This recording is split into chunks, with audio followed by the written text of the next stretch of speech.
The best way to store your loot is not behind a door, but behind a solid wall. An armored wall is roughly as strong as 5 garage doors. By now, you're probably very familiar with this roof bunker from the chat shed. However, a related type of bunkers has been around for much longer. Placing a roof in front of a solid wall activates its conditional model, potentially providing access to loot stored behind the walls. The challenge is, the moment you connect anything to the top or the side, the conditional model gets deactivated. But, with the clever use of multi-TC designs, it is possible to offset those walls and ceilings so that the game does not consider them connected. One specific challenge here is that by design there are cracks in the walls. If this is not addressed, malicious raiders can despawn your loot with rather little effort.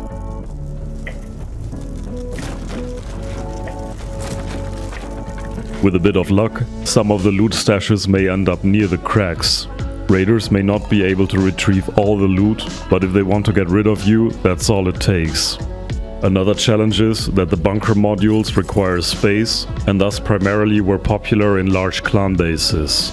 The inspiration for this base came from a design called Ares by Alternative Sounds, which brought those bunkers into a price range reasonable for small groups.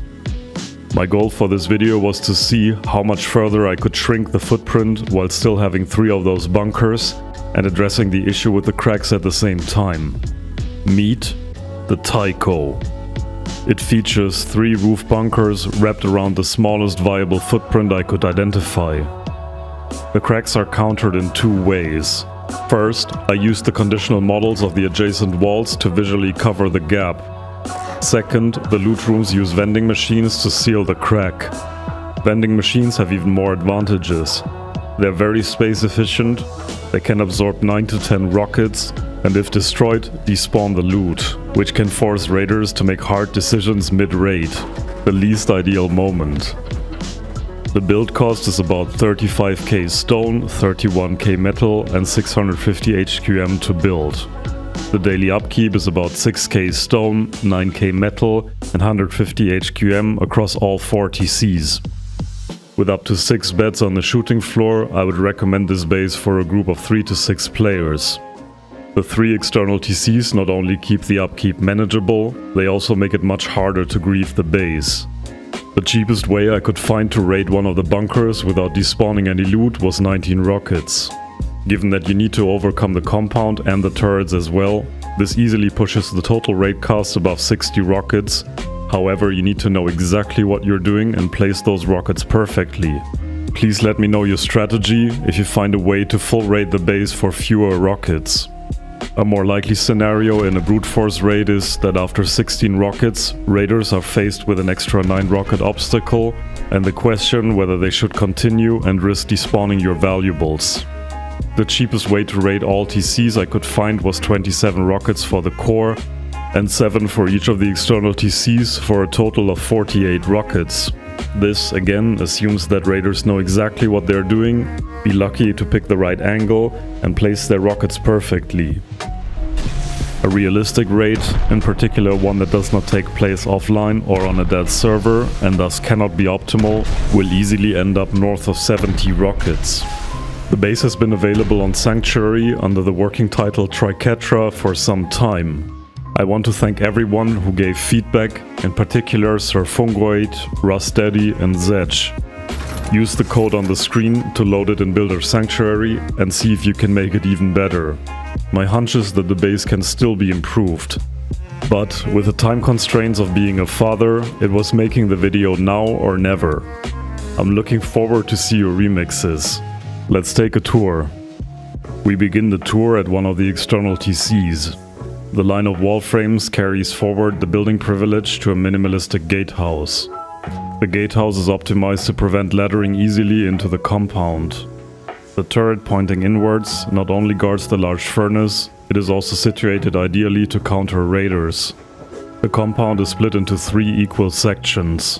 Having sections helps to limit the mobility of grubbers and raiders. Shotgun traps low on the ground may become a deadly surprise. We enter the base through this door. A ladder brings us onto the 3rd floor, the main living area. To access the bunkers, jump down the twig roof.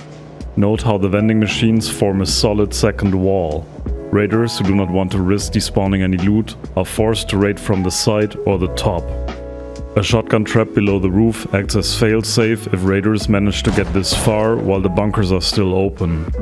If the roof gets destroyed, those walls close and seal the bunker. To reopen the bunker, simply place a new twig roof. Above the bunkers, we find utility items and secondary loot rooms. The core and the orientation of the roofs make it very easy to traverse back and forth between the bunkers. The door inside of this bunker leads into the core. Here we find more vending machines for high-value loot.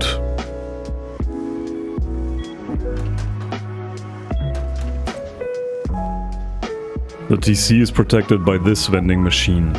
No worries, you can open the door and access the TC through that vending machine. However, as with all exploits, best check in the description for hints whether this was patched in the meantime. Let's head back upstairs.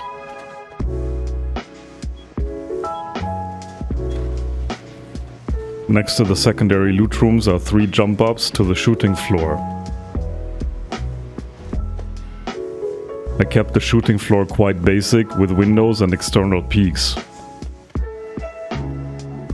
Here we use this crack between the floor tiles as forward and downward peaks. The peaks are sectioned off to make it harder for raiders to take over the shooting floor. This single door leads into one of the bedrooms. Note how you can close all the double doors from within the safety of this room.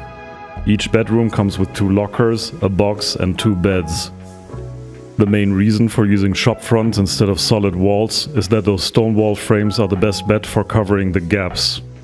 The secondary advantage is that after spawning you immediately gain situation awareness. One bedroom does not only contain a locker but also a large battery and the electrical components.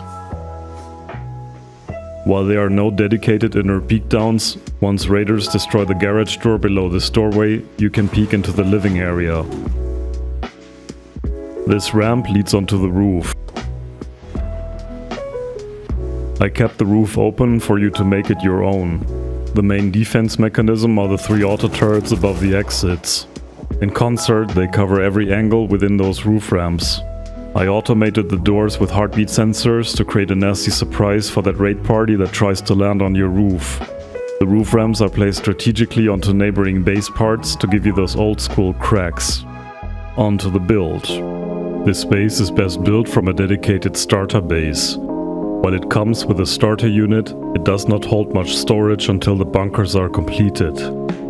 This is an advanced build. I strongly recommend practicing it on a build server such as Builder Sanctuary before trying it in-game. This is the footprint of the base and its externals. The first step is to check whether the base fits the terrain. Locate the place with the highest elevation and look into the valley. Build one of the triangle foundations pointing with the tip towards the hill. Then build 8 squares into the valley. Add a triangle and 3 more to the right side of it. This will be the core of the base. Build out 8 squares from the right side of that large triangle. Repeat that step. If this footprint fits and the area around the core is largely flat, you can build the base. And no worries if you have to elevate or lower the arms towards those external triangles. Randomly pick one of the triangles of the core for the main TC.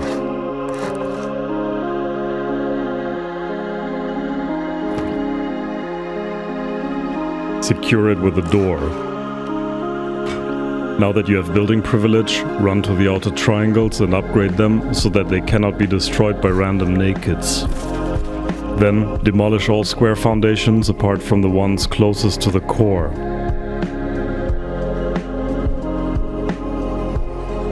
If you want to double check that the footprint of the main base fits, add a second foundation to each side. Then surround everything with triangles. Demolish at least the outer triangles before you continue. Assuming that you operate out of a starter base, let's secure the build by placing the external TCs. From the upgraded foundation, come back with 4 triangle foundations. Turn the last one into a TC compartment.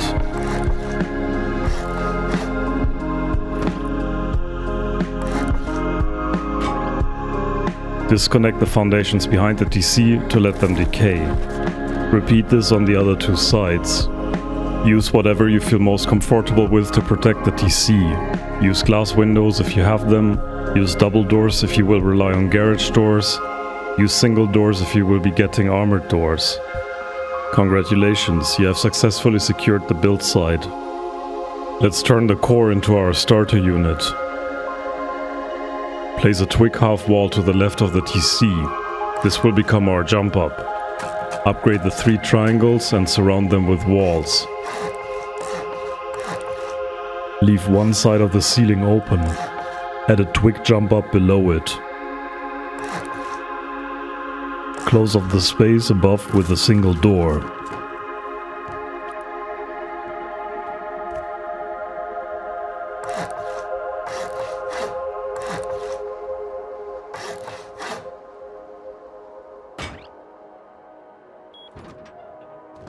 Place a few small boxes and maybe a sleeping bag in the core.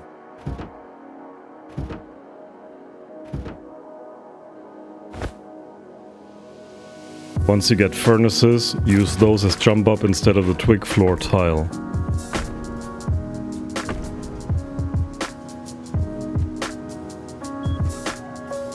To the side of the jump up, place a double door.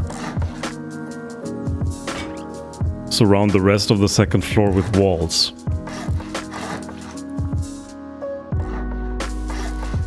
Leave this part of the ceiling open. Below it, place a tier 1 workbench and another furnace. Use the rest of the space for sleeping bags.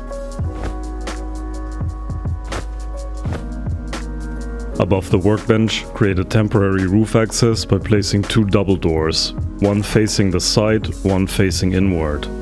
The roof exit allows to leave the base in a much safer fashion than the front door, and even fight back early game door campers.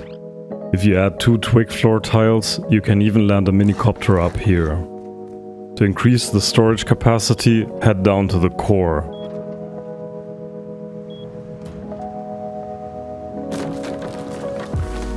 Attach a shelf to this corner. This should allow you to deploy 3 large boxes, 1 barbecue and 3 small boxes. This is your starter unit complete. If you want to rush it, it costs about 10k stone and 3k frags for the deployables. At this point, best focus on farming up materials for the next build steps. Next, we'll build the shell of the main base. I'll be using stone first for more realistic build steps. Upgrade the triangle foundations and surround them with walls, 2 stories high. Attach the floor tiles to the outer walls. The wall in the center should ideally be upgraded to sheet metal before it's closed in.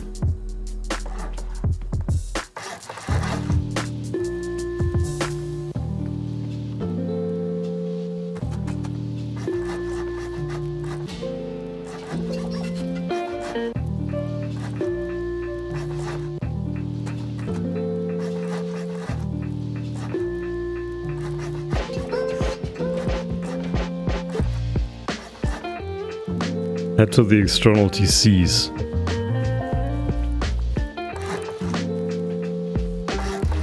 Secure them with an extra double door.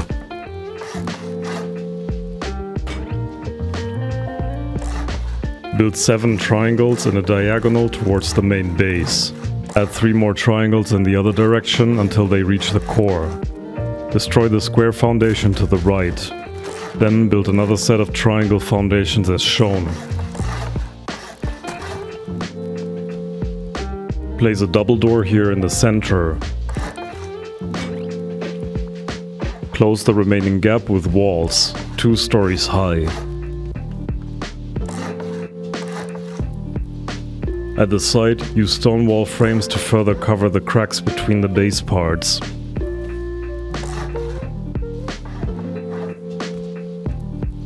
Run a series of wall frames to the external TC.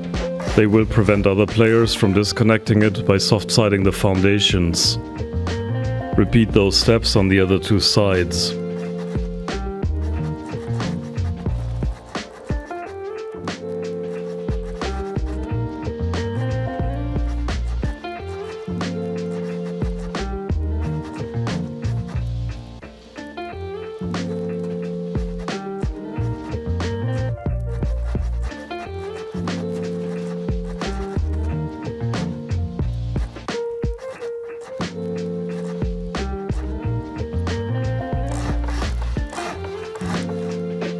Head inside.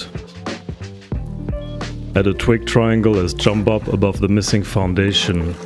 Above the door add an upgraded triangle and a full wall next to the door. Connect 2 floor tiles to the core. This way you can get into the core of the base. Place a wooden sign against this wall. This will be your no blueprint way of jumping onto the base. Again, repeat those steps on both other sides.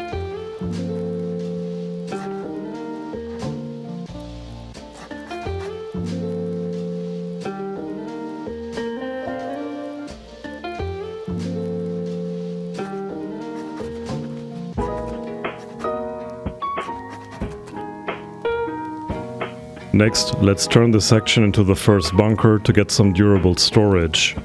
Upgrade the floor tile to at least sheet metal, ideally armored.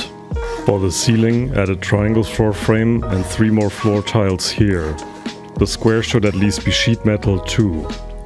Surround the triangle column in front of the bunker with walls. Note that the hard sides of the inner walls are facing the bunker. Upgrade the inner wall and flip it around to protect the bunker against soft side raiding from inside of the core. Now close off the bunker itself with a solid wall. Make it at least sheet metal. To access the bunker, hop onto the 3rd floor and place a twig roof. The corner of this wall disappears, opening up the loot room. If you can, place a shotgun trap against this wall pointing upwards.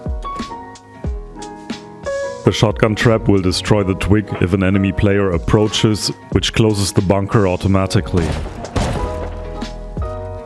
For the loot storage, I recommend the following layout for now. Take a vending machine and move it into the corner. Push it as far as possible into the wall, then move it 2 rows of dots towards you. Now push it all the way to the left, then come back until it no longer clips into the wall. It should sit 1 row of dots away from the line in the center of the floor tile. This placement is important should you ever need to replace the walls. If the vending machines are too close to the walls, they cannot be replaced. Then you should be able to fit another 3 boxes onto the ground.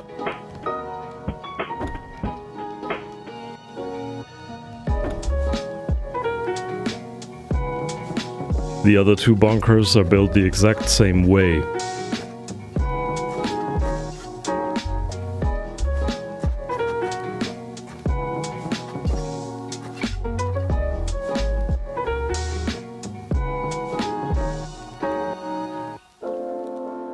Place 1 door in front of each twig roof and add a wall next to the bunker.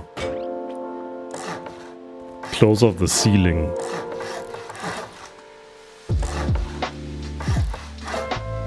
Surround the whole perimeter of the 3rd floor with walls. Above the outermost triangle, add a wall frame. Other than that, close off the ceiling.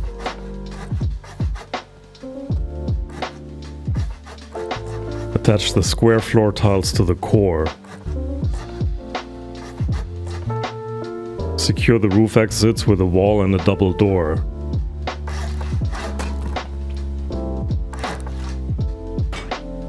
A furnace can serve as jump up for now. Add another 2 wall frames here. Note how rotating them changes the conditional model of the wall. We want the gap to be visually covered.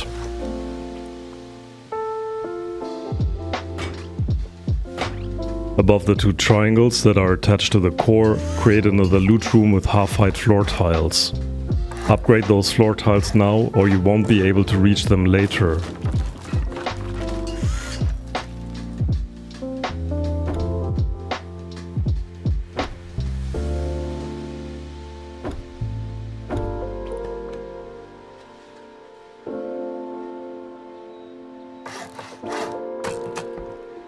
Once you secured them with a window, the conditional models of the walls perfectly cover the gap. You might be tempted to add another wall frame above the bunker entrance. Don't do that. The moment you place anything here, the bunker closes for good. Instead, use the space above the bunker for items such as workbenches, sleeping bags, and all the other deployables you need. Use deployables strategically to cover the gaps. That concludes the second part of the build. Until now, I have assumed no blueprints and only a minimal amount of metal fragments. However, the base is still very weak and needs to be upgraded ASAP. For efficient smelting, let's build a compound for large furnaces. Locate the third triangle after the base exit. Then, create an airlock with 2 single doors and a window.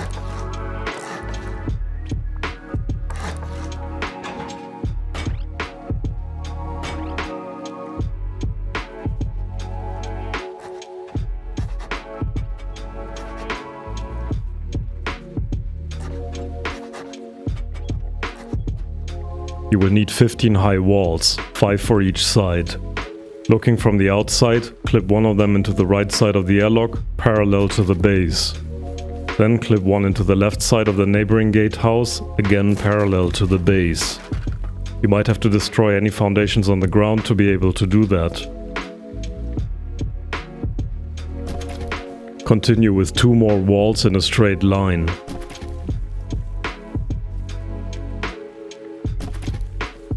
You should be able to seal the gap with a final wall. Do this on all 3 sides to get a compound.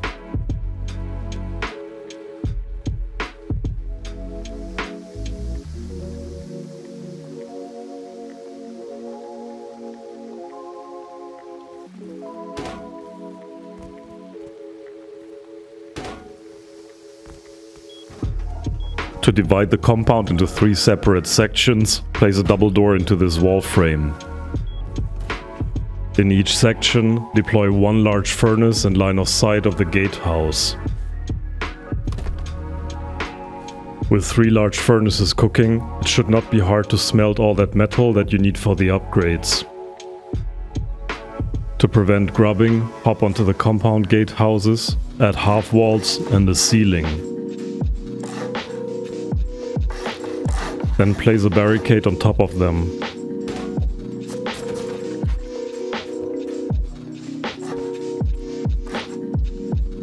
Upgrade this floor tile and deploy an auto turret onto it.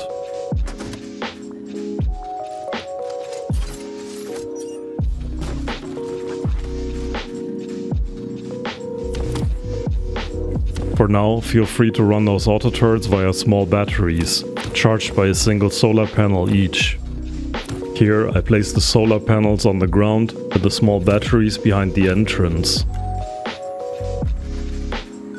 Close the turret compartment off with a double door.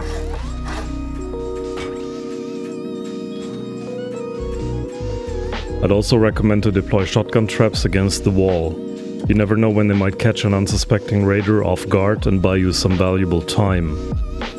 Finally, place 3 external TCs outside of the compound walls. A full metal TC compartment has an upkeep of 75 frags per day. That is 525 frags for each week in the wipe.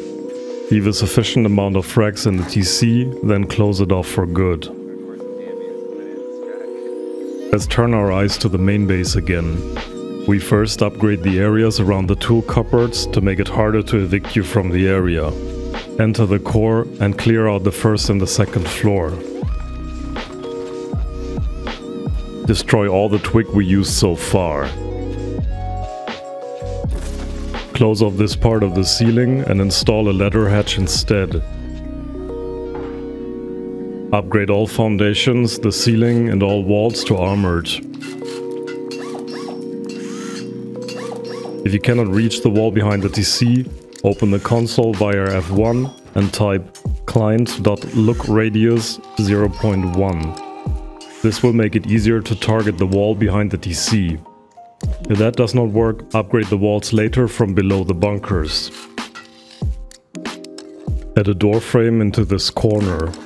Then line up a vending machine as shown. Disable broadcasting and if possible, close it with another door. Once you replace the door to the TC with an armored door, you can use a vending machine to cover that doorway from the outside as well.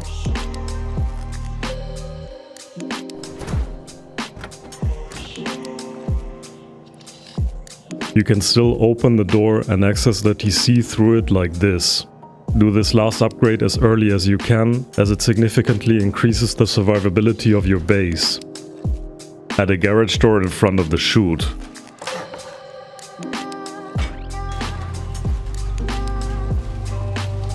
On the second floor, you want to again armor all walls and floor tiles.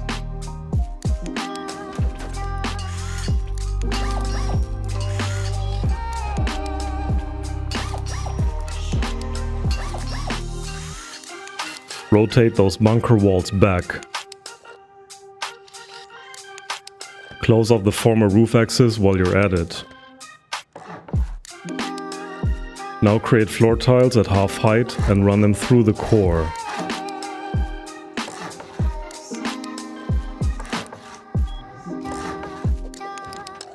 Destroy only the one in the lone triangle. Now surround the center triangle with doorways. Behind this one, place another vending machine as below. Use armored and garage doors for the path to the chute. The reason we use single doorways and half-height floor tiles is that it counters splash damage in the case of a top-down raid. The upkeep of 75 HQM should not be a problem for 3 to 6 people doing a dedicated recycling run per day. We still need to strengthen the TC compartments. Upgrade the foundations and the TC compartment to sheet metal. Replace the inner door with an armored door. Replace the outer door with a garage door. Then upgrade all wall frames to sheet metal as well. The earlier you can do these upgrades, the harder it will become to grief you. Let's upgrade the bunkers next. For each bunker, follow these steps. Upgrade the floor, the ceiling and the bunker wall to armored. Upgrade the remaining walls to sheet metal. Climb underneath the bunker. Upgrade those foundations to armored. Upgrade everything else in those 2 squares to sheet metal. Place the twig square and add a sheet metal wall onto it. Then destroy the foundation.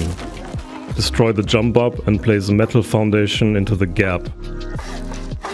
Deploy a ladder against this wall. Close off the area underneath the bunker with a sheet metal wall. Upgrade everything you can reach to sheet metal as well.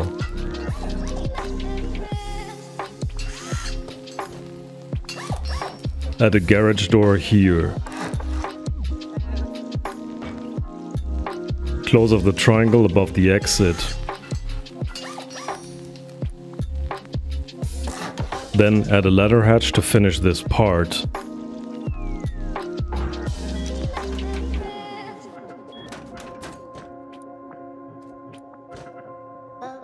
Now run into the compound. Upgrade all the missing outer walls of the first and second floor to sheet metal. While upgrading, you should see the conditional models starting to cover the gap again.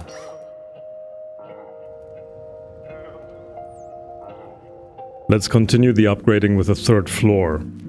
Replace all double doors with garage doors.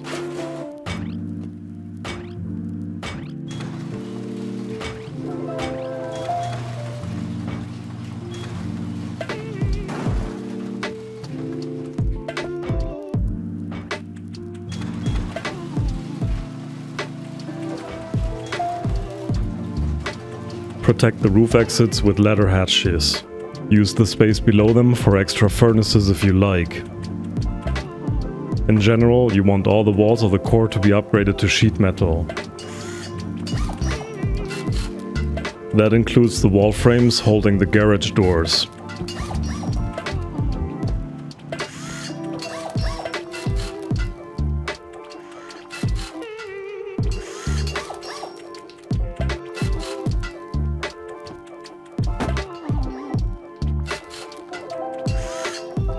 Inside of the core, upgrade all ceilings to armored.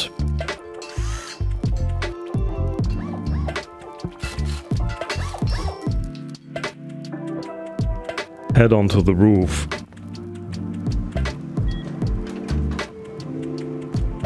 Upgrade all floor tiles to sheet metal. Then upgrade the remaining outer walls. You should be able to reach the walls from the top of the roof.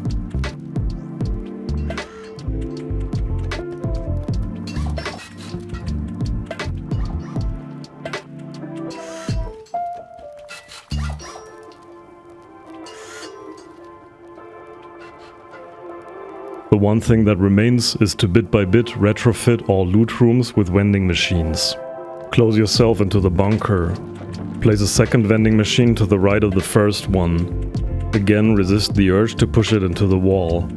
At the same time, it needs to be as far back and to the left as possible. Pick up those 2 boxes. Line up 2 more vending machines and place them on the opposite row.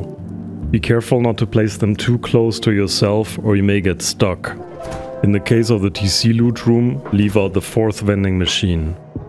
Pick up the large box and place the last vending machine close to this wall. The large box should fit into the remaining space. Ask a teammate to kindly let you out of the bunker. This main loot room is less convenient, but a lot safer than the original ones. At this point, the basic configuration of the base is complete. With a base that size, you are of course right to ask for battlements. Even if you don't expect online raids, it is good to have a shooting floor to take heli. Climb onto the roof and add the outer peak downs. To the right side, as seen from the core, add a triangle and a square floor tile. In the center, add a single triangle. To the left, add 2 triangles. Support the last one by extending the wall frames further up.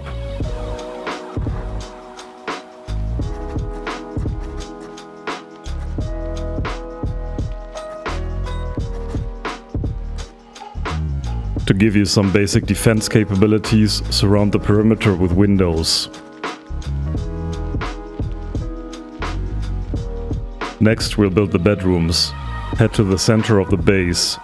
Onto each triangle on the right side, place a sheet metal wall. Above the core, add an armored ceiling. Onto the center triangle, place a large battery and a locker in front of it. If it does not place, close the garage doors in the core.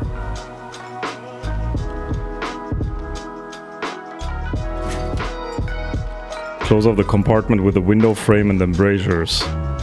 Go to the other 2 sides and add lockers as well.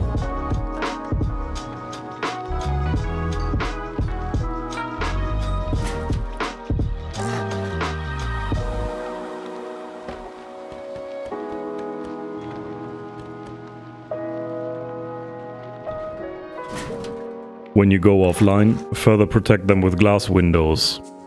Those double squares will be the bedrooms.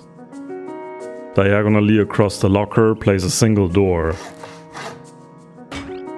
A garage door goes into the center of the 2 squares. For the walls to have the smallest possible gaps, use shop fronts and stone wall frames.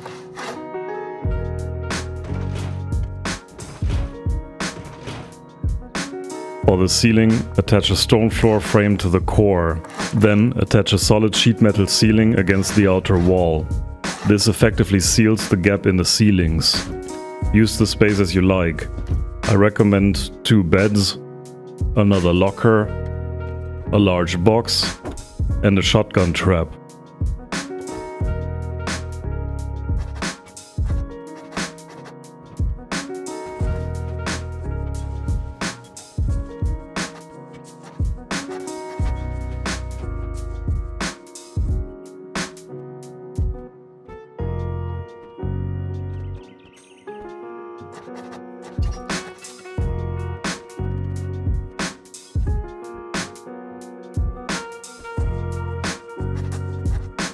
Now head outside of the bedrooms to work on the battlements. Fill the windows with embrasures. Use single doors to cover the gaps. Electrical components prevent raiders from squeezing themselves through those cracks. Locate the corner where the shop fronts of 2 adjacent bedrooms meet. Place a single door frame as splash protection between them. Then add double doors swinging inwards, before and behind it. Locate the ladder hatch and surround it with double doors as well. Behind each one, add another wall frame for extra stability for the roof. All those double doors can be closed from within the safety of the bedrooms.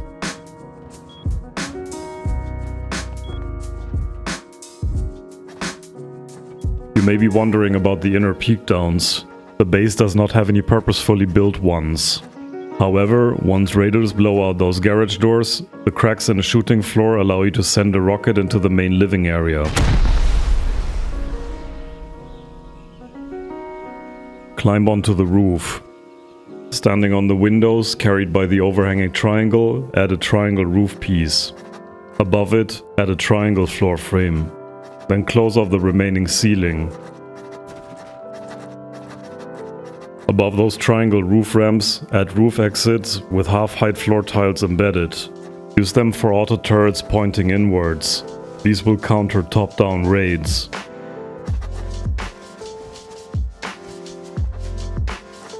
Climb back down and guard the roof exit with a shotgun trap. If you have many of those, add one more behind each of the doors as fallback. Bodies of raiders who die on that roof slide down into the shooting floor where you can safely loot them. Jump back onto the roof. Left and right of these exits, add window frames. Then use the triangle roofs to create those defense ramps.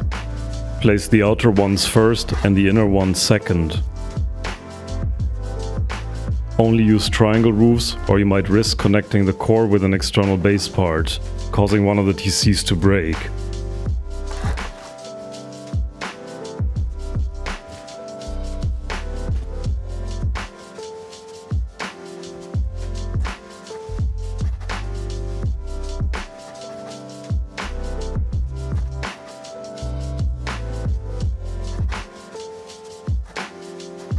Use the roof to deploy at least 6 solar panels.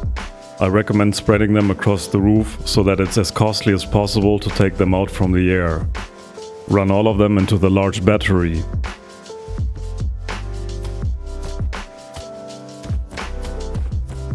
We will use it to feed 6 auto turrets. Run the battery into a master switch and run that switch into 2 branches.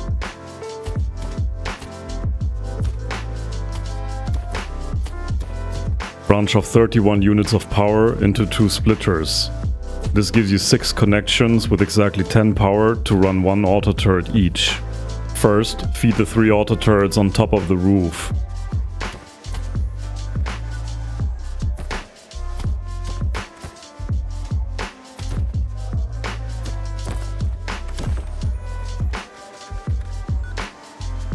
Then feed the 3 auto turrets above the compound exits.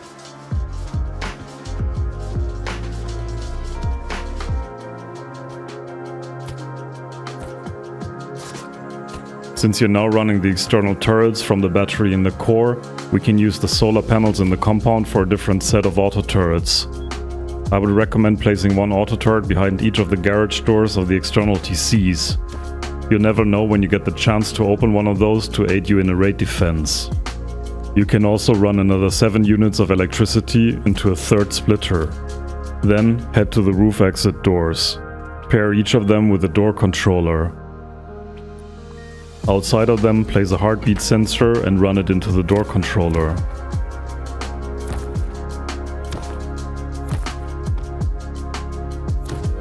Whoever lands or ladders onto the roof has to face 3 automated defense turrets. If you want, you can do the same for the doors of the turrets guarding the compound. And voila, the Tycho.